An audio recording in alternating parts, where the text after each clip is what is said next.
Hi everyone, Nigel Saunders here. It is another beautiful sunny day, 3 in a row now. Today I'm going to be pruning up my European Buckthorn. I grew this tree in the front garden in the ground from a seed for many years, probably 15, maybe even 20 years. Clipping growing it to get that kind of shape. And today I'm going to give it a winter pruning.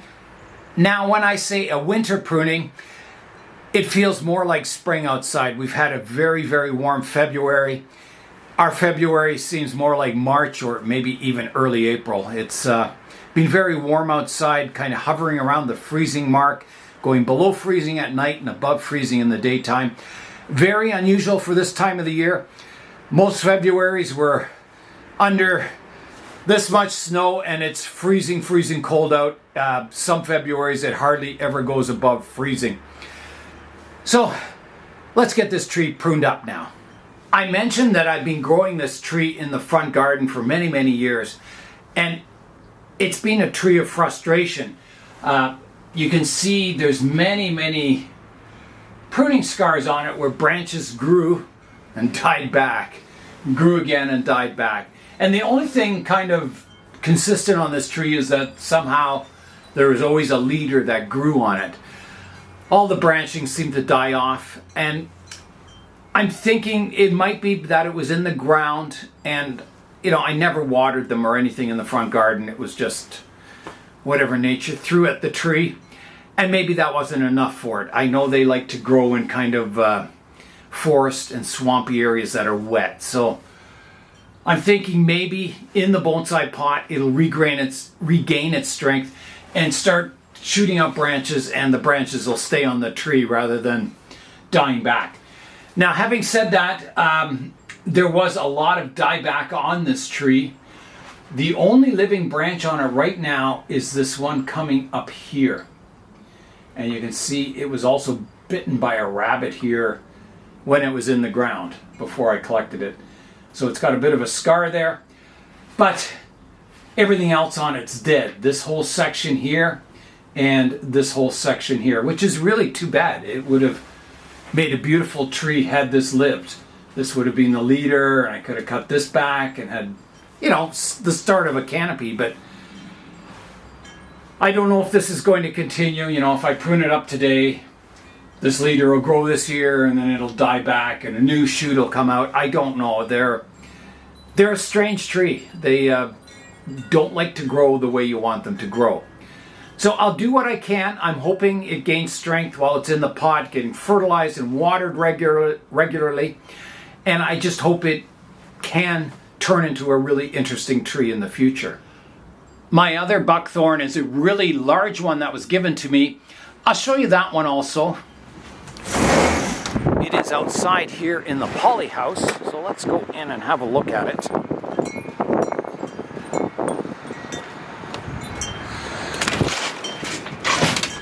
Here we are in the poly house. So here it is here, this really giant one. It's a beautiful tree. I just hope it behaves. I added about this much soil to each side of the root ball. Last year I combed out all the surface roots, and I've been watering it and fertilizing it very well over the summer. So I'm hoping it's gained strength. I'm hoping that all these branches don't die back and that cycle continues of branches growing and dying back and growing and dying back. I'm hoping I get some stability in the tree because I think it's a really beautiful tree. I think it's got so much going for it. It's even got some cool deadwood on the trunk here, which I really like. And it's getting a nice root base down here. It's got a lot going for it if it cooperates with me. I'm back in the greenhouse here, so I'll show you that spot on the branch where the rabbits chewed it. Right here. You can see it right here. Yeah, it's well, it'll make an interesting scar. So this trunk has all kinds of, you can see where all the branches grew and died. There's just everywhere on it. There's branches everywhere on the trunk where they just grow and then they die. And they grow and die, and you get some really nice scarring. I like that one down there. It's beautiful. The root base is looking good. You know, it's got some root flare. That was the first work to the roots. So I'm hoping, you know, in the pot here, it'll gain all kinds of fibrous roots and grow really strong. So this is my living part of the tree, this branch here. And you can see on the branches that you can see the buds. On the dead branches, there's no buds swollen or anything. They're just branches and they're very brittle. They just snap. So I'm going to remove all the dead wood on it. And then I'll come back and see what's left, and then I'll see what I can do about shaping that up. Here is a look at the tree. So I'm going to prune all the dead wood off, which is everything above here. This whole upper section is dead. So I know all these branches are dead up here. Very, very brittle and dry. So I'm wondering, I'm quite certain that, yeah, this is dead. You can see the bright red lichen growing on the dead wood here. I'll show you a close-up of that. If we come over here, you can see on the dead wood here, there's this kind of bright orangey red fungi growing on the dead wood. And then up here is white fungi growing on it. That's growing on the dead wood. On the live wood, I don't see any fungi at all. It looks, you know, really good. So I know this is all dead. So off it comes. All right, so I've got the branch cutters. I'm coming in, I'll take this part off first. Making sure I don't damage that branch behind there. Yeah, that was dry as a bone. This could be quite tough. I'm not sure if these pruners will be able to cut through this, because this wood is really, really tough on these trees. Like, extremely tough. They use, it usually grows straight, absolutely vertical in forests, and they use these as posts for fences and things, because they're very rot resistant because the wood is so hard and tough on them. Okay. Yeah, I think I'm better to use a saw on here. I think these pruners, they're the Chinese ones, and you know, they're good. I could try cutting this off, but I'm afraid I would break these. If I don't break them, it'll bend them or something. I prefer to do a little lighter duty. If this was a maple or something, and it was kind of fresh wood, it would cut no problem, but this is really hard wood on these buckthorns. So I'm going to use a saw. So I've got the folding saw that Tom from the YouTube channel Grow and Clip Bonsai for Seniors sent me, and it's really good for this kind of work. So here I go. I can see the line between the living and the dead wood here. So I'll come in. Now there is a live branch coming down off the trunk here that I've got to be careful not to hit with the saw.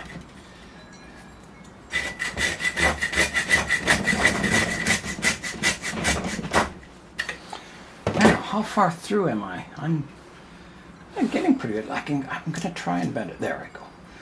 So you can see, if I do that, it'll make a nice rip, but I'm not sure if I want to rip a section down the trunk or not.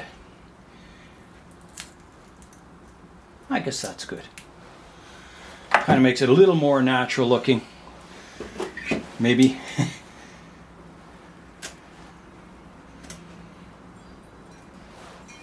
I think that'll do. So you can see the live wood, kind of that orangey color, and then the dead part was just that heartwood red color. So that should heal over. Most of the wounds in these buckthorns, they heal fairly quickly as the tree grows. It calluses over. You can see all these wounds, how they're repairing. Even some large ones are starting to look quite natural. So that gets rid of the one dead branch. The next one is this one right here. There is a bud right here. So I'm thinking there may be a live vein just on the inside here. So what I'll do is I'll just cut it off as a stump for now. And then if nothing grows in that area, I can cut it back later. So I'll get out my big bypass pruners here. Pretty sure these will cut through here. Give it a try anyway. So I'm going to come in here and cut right through here. So here I go. My second big cut coming up. Oh, it's so tough, this wood. It's so tough, I can't cut it. Yeah, it's too tough for these. I'm going to have to use, the ratcheting pruners would do it, but I'll try it with those. I'm thinking it might even be too tough for those. But let's try it. Where was my cut? It was going through right here. Here I go. Oh, it's going through it. Oh, it is tough, this wood. There it goes. Wow, that wood is so tough and hard. Okay, so it is all dead. There's no green on it at all. I have a feeling this whole stump is dead, but I'll leave it on for now. Don't have to rush to get it all cleaned up. Here's a look at what I have left on the tree. So you can see, even though those branches died off, it still kind of has a tree form to it, which is nice. I don't know where the front of the tree would be. It's not bad there. It's even okay kind of here. It's quite nice. Has a nice flowing line to it. Yeah, there's a lot of possibilities. It's fairly upright. Like it doesn't have like a lean or anything to the actual shape of the tree. So it has a lot of movement, but it's all kind of vertical movement. It doesn't go to one side. So any view could almost be the front of this tree. So my next step is I'm going to prune all these long branches back. So here is what I mean about the long branches. You can see they go way up. So I need to prune them back. I can see all the buds on it. They're very visible. So I can do some clip and grow. I will, here's one internode, here's another, so I'll kind of clip halfway between to allow it to die back a bit. So I guess I'll begin on the highest branches up top here. I'll take this dead stub out in the middle here, like that. And then I don't want like these long straight branches. I've got to clip them back so they get taper and movement to them. There's a bud on the outside here. There's a couple here. I think I've got to go right back. Yes, so I'll come right back to here on that one. On this one, I got some good buds on the outside here. I'm going to leave a little more on this one. Should I? No, I won't. I'm going to come back to here. Keeping it compact. This one I'm going to come back to here. This one to here. This one back to here. Now I haven't selected any branches yet. I'm just pruning them all back.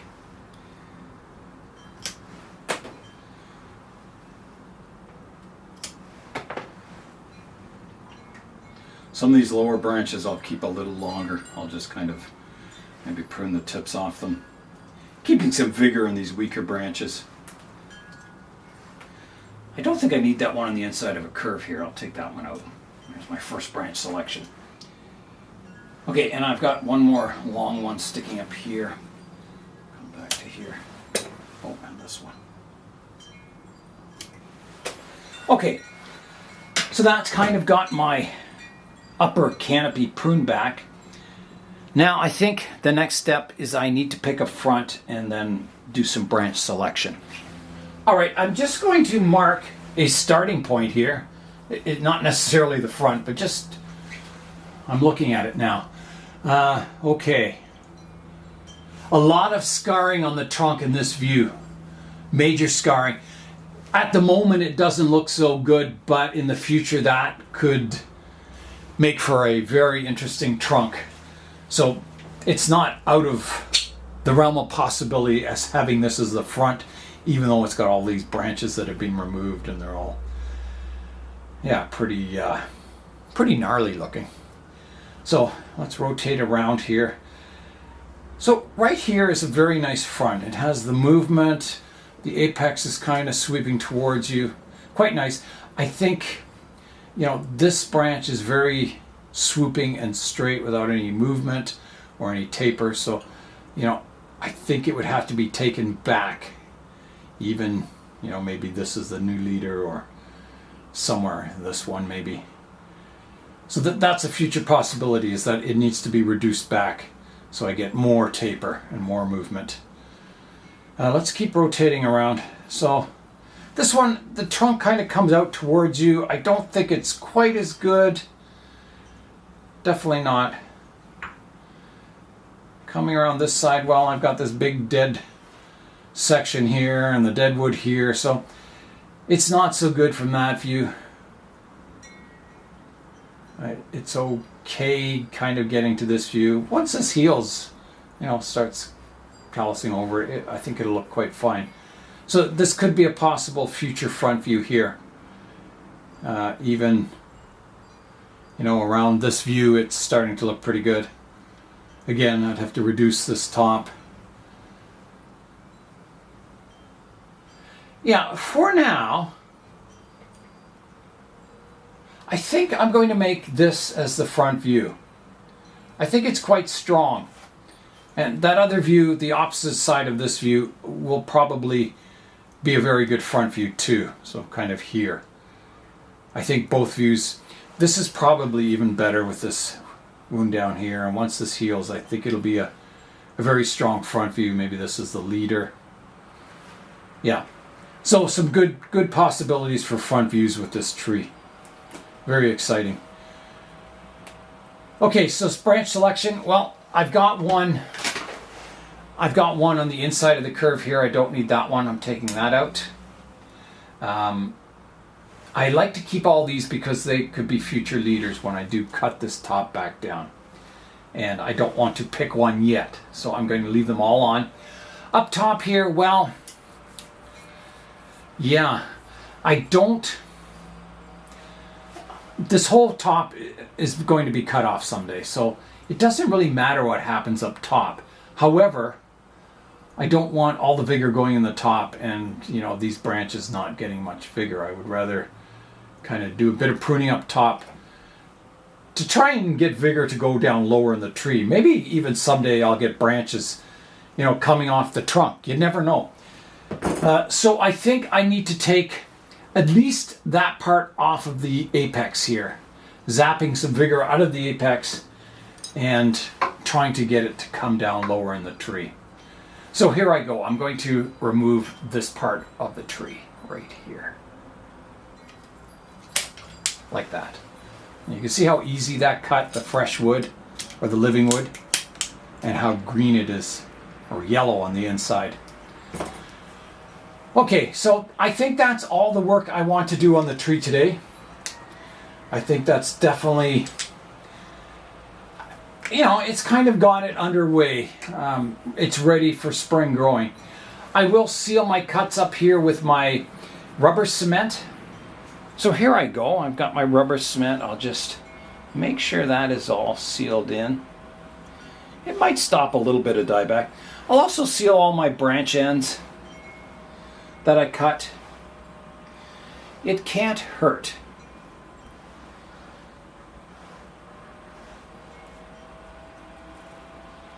And I'll also seal up this cut here because it has some living tissue there.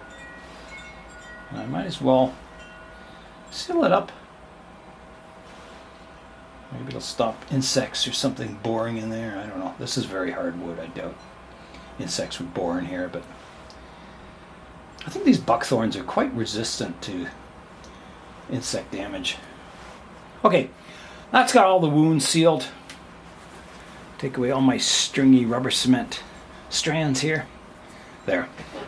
There is a look at my buckthorn, so you have to imagine it cut back here with a new leader growing, and then someday, hopefully, you know, a canopy up here, and maybe, you know, I'll even get some branches developing down lower. It'll be very interesting to see. It is time now for today's update, and today's update is my fiddly fig, my Ficus lyrata, a tree that is terrible for bonsai. The story is, I had it in the basement for the winter, and for the first half of winter it seemed to be doing okay. It was just kind of dormant there. And then I noticed the leaves were starting to go from that green color to kind of a rusty brown color. The leaves were dying. And I thought, oh, okay, it doesn't like the cold down here. A lot of the ficus, like Ficus microcarpa and that, you can keep them cool for the whole winter and they look fine. Some of the other ones like Ficus benjamina and Ficus lyrata, they don't seem to like the cool over the winter for too long. So what I did is I thought, well, I better bring it up and get it warmed up. I brought it up into the plant room, and the dieback continued on the leaves. They went from that green color to like a brown color, and then they all fell off, and it was just a bare trunk. And I thought, oh, did I just kill the tree? Maybe it can't take the cold. And I thought, well, I'll just keep watering it and see what happens. And then I thought, well, I better check. So I got my little scissors and I scratched a bit of the bark, and it was still green. So I thought, well, that's a good sign. It's still alive anyway. Doesn't mean it's going to grow and recover, but it was still alive. And then a couple of days ago, I looked at it, I was watering it, and I noticed green bumps all over the tree. And I have to show it to you because the Ficus lyrata is a very coarse growing tree. It doesn't get a lot of branches. It's like the Ficus elastica. They're very coarse growing, you know, thick growing tips, and not suitable for bonsai at all. So I've got all these green bumps all over the trunk where new branches or leaves are going to grow in. And it's very exciting because I've never had that, if they grow in, I've never had that kind of density of leaves or foliage or branches on my Ficus lyrata ever. It's very exciting. So I'm going to go in the plant room and I'll show you that. It'll take a while because I have to get the camera warmed up, because as soon as I bring it into the plant room, the lens just fogs up. And there's such a difference between the cool greenhouse out here and the warm plant room, especially today because the plant room is in the sun. So let's go see the Ficus lyrata now. Here I am in the plant room. You can see the sunshine is just pouring in here. So fantastic. The trees are just loving it. So let me go underneath the table here and we'll go have a look at the fiddle leaf fig. This room's a disaster. Here's my aloes. They're doing well. Here's my jade. It seems to be doing well. And beside it, right here, is the fiddle leaf fig. So you can see on the trunk here, let me just zoom in. On the trunk here, there's a leaf coming out here, or a branch. Couple here. On the main trunk here, there's 1, 2, 3, 4. 4 on this side. There's more on the other side.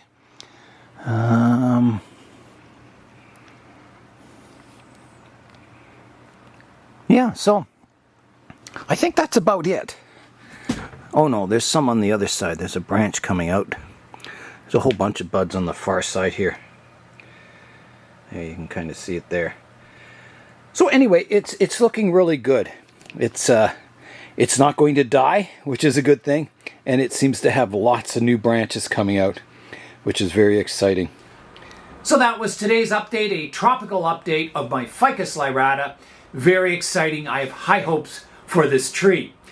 So that is all for today. I'm Nigel Saunders. Thanks for joining me in the Bonsai Zone.